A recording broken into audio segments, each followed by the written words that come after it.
Hope you're having a great day. Today I want to talk about something which is so powerful. It can impact every aspect of your life. Relationships with your partner, with your parents, with your siblings, with yourself, with your colleagues. It can impact your health. It can impact your recovery and your healing. It can impact your personal growth. You know, there are a lot of sayings in different religions. I love religion. I love every single religion that exists because they have a commonality. I'm talking about religion. I'm not talking about spirituality. I'm talking about religion. When you really go beyond the surface of every religion, you will find a commonality that exists between every single religion and almost every single human being. And one of those is a saying in different ways where life and death is in the power of the tongue. What does this mean? The words that we speak can create life and they can also create death. Now, death not in that way, but the dying of your soul, the dying of someone's emotions and feelings because of very hurtful things that have been said. At the same time, you can walk in a room filled with people, and with the power of your words, from the depth of your heart with positivity, you can change the vibrational energy in that room. People can feel happy. Strangers who you've never met before, their energies can change with the words that you use.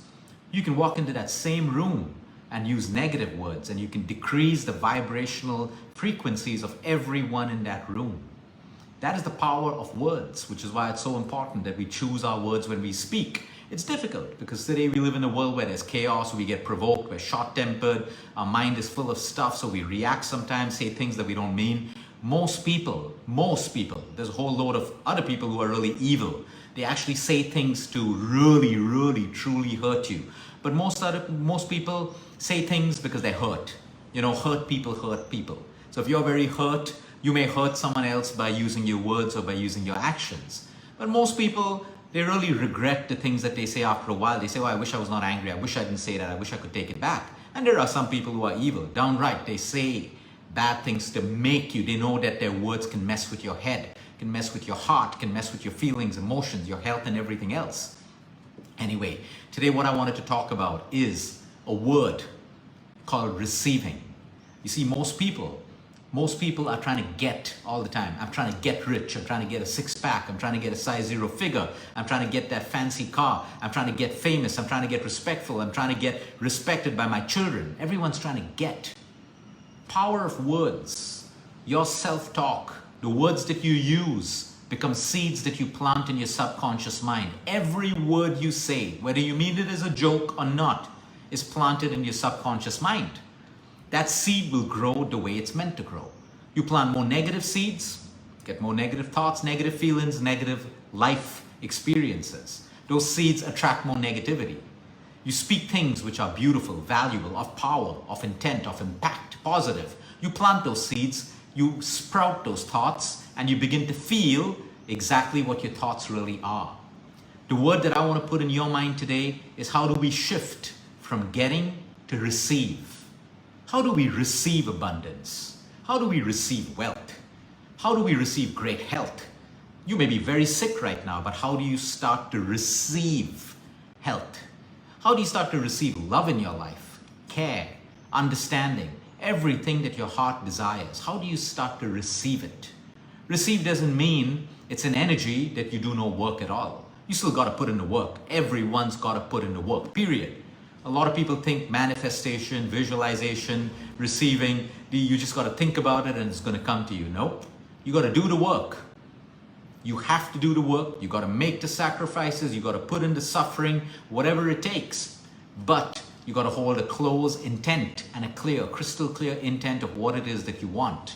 So, receiving, what a beautiful word. I want to receive healing. I want to receive courage. I want to receive strength. I want to receive great health. I want to receive wealth. How do we make that happen? What is the secret to receiving?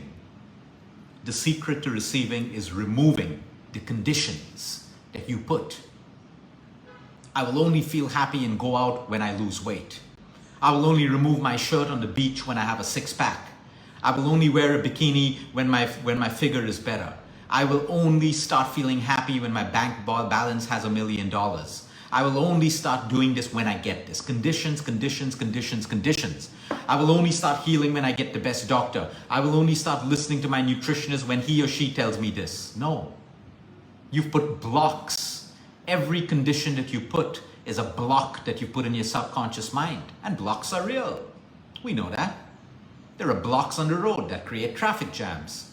There are blocks everywhere, including yourself. You can only truly heal and recover when you start to break down these blocks. 9 years of integrative medicine with end-of-life patients, cancer, Alzheimer's, diabetes, you name it.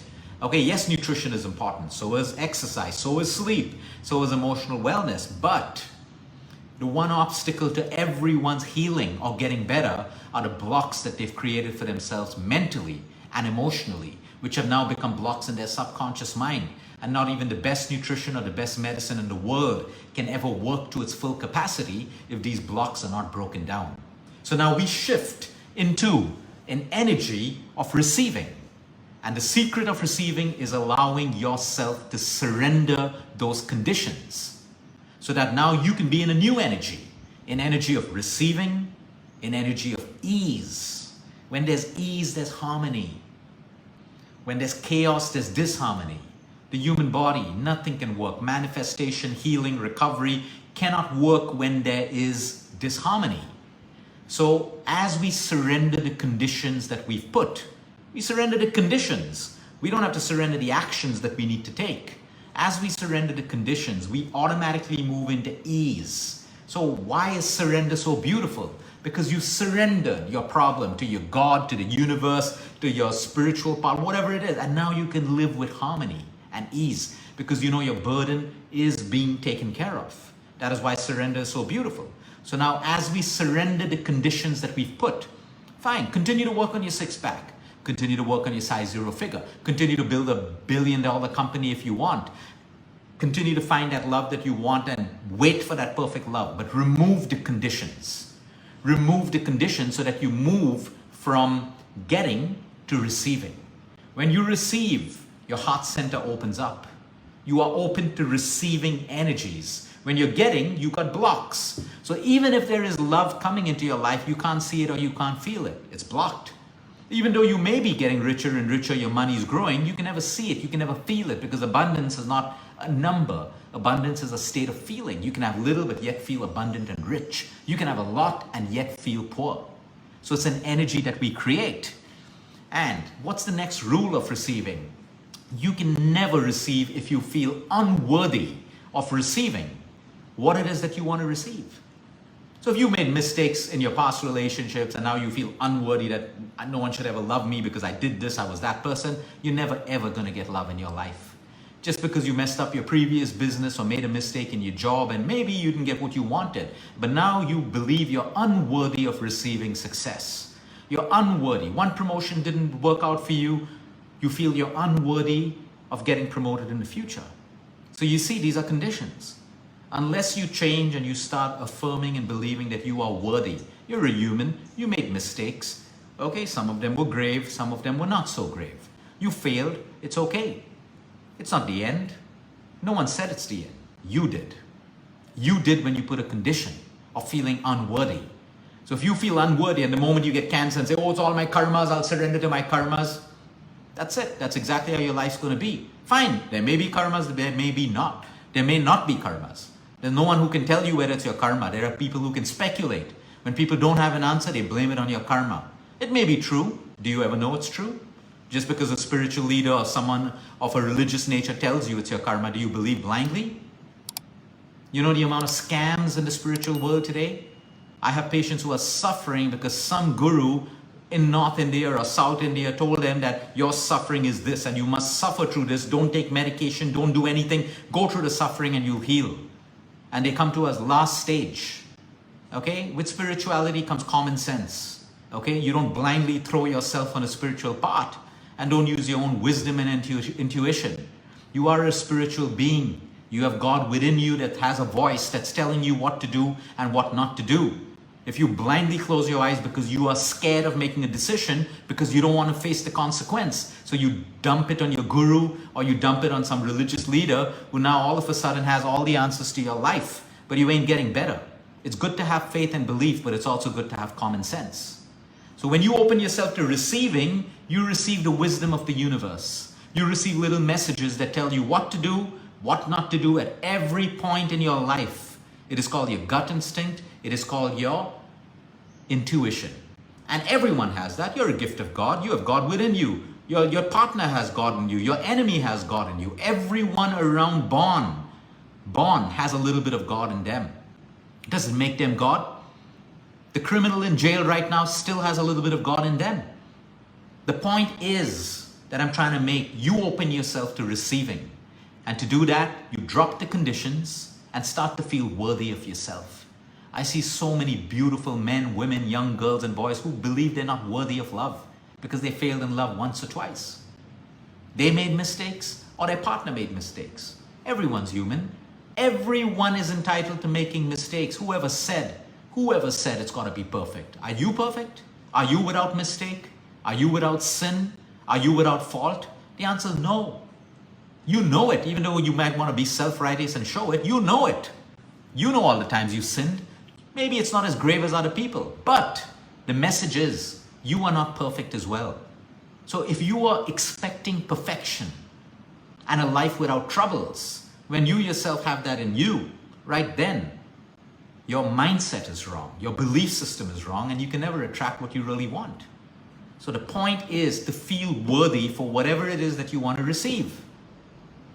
Feel worthy to receive love, care, wealth, abundance, health. Whatever it is that you want, you can only attract it and manifest it and receive it if you feel you are deserving of it and you feel you are worthy of it. Society may say, oh, you're not deserving of this. You're not deserving to be loved because you're fat. You're not deserving to have good friends and beautiful friends because you're black or you're brown or you have pimples on your face or you're ugly. Take it down to school level. You have children today who are differently able. Some children look different and you have bullies in school telling them, literally, you're not worthy to be my friend because you look different. You're weak. You speak funny. You look funny. Your nose is crooked. You see how society is trickling this down to innocent children in schools because of our mindsets and our belief that we are not worthy. The day we decide that we are worthy of everything, irrespective of your past, is the day that you open yourself up to receiving. You can spend 100 hours a week meditating on receiving and abundance and gratitude. It is useless and a waste of time if you are not open to it. It just becomes journaling, gratitude, all of that stuff. It is a waste of time if you are not open to receiving. It just becomes a to-do list. Everyone's doing it. You have FOMO. Let's get a gratitude journal. Let's write a few pages in the gratitude journal. Waste of time. Your life doesn't change and you know it because the energy is still low. If you need to change your energy, I'll give you a simple example. Someone says something, it makes you happy. Your energy's changed. Someone says something bad to you, you're sad, your energy's changed. See, that's energy. Energy is just energy. You make it happy, you make it sad. It's as simple as that. The point is when you are open to receiving, your life is going to change. The good and the bad. Open to receiving, you may get the bad too, but you'll also get a lot of the good. You are not entitled to get only the good. The billionaires of the world, the religious leaders of the world, whoever, no one is entitled. You, me, no one. Your kid isn't entitled. We like to believe that.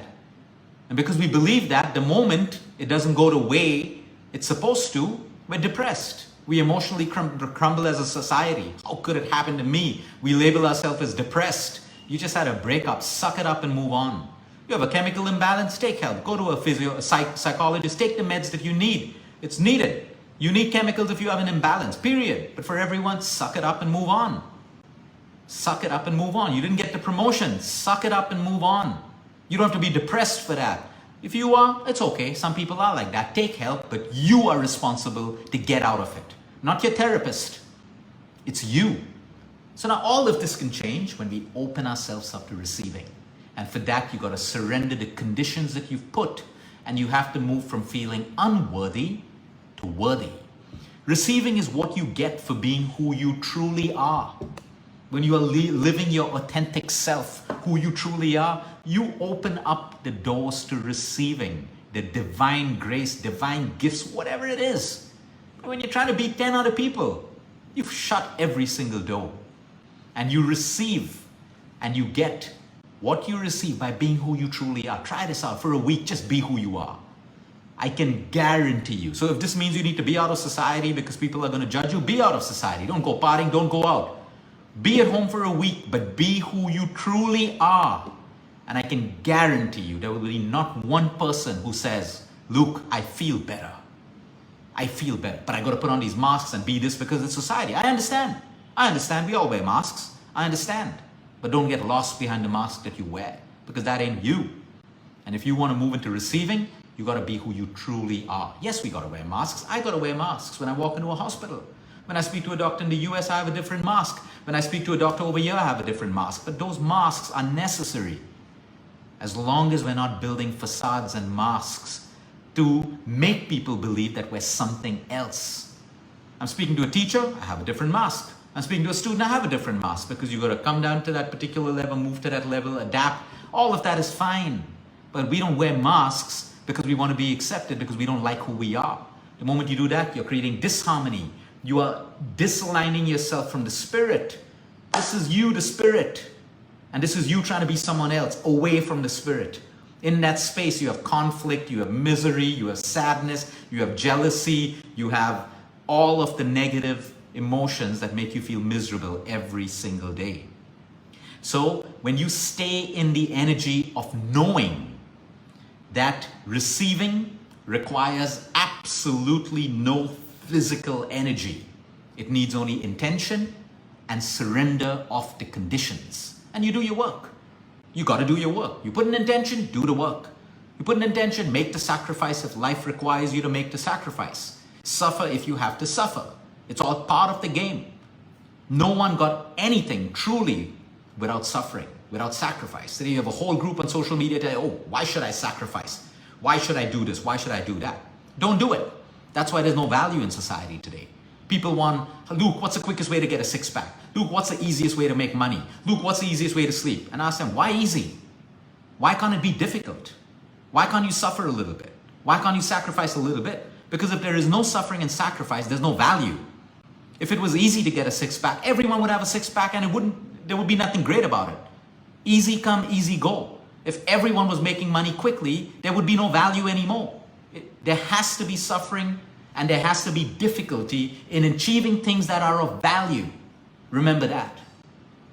Social media will teach you, oh, I'm entitled, I'm rich, I'm a CEO, I'm this, I'm an actress, I'm an actor, I'm a model. Things need to work this way. You're a human being.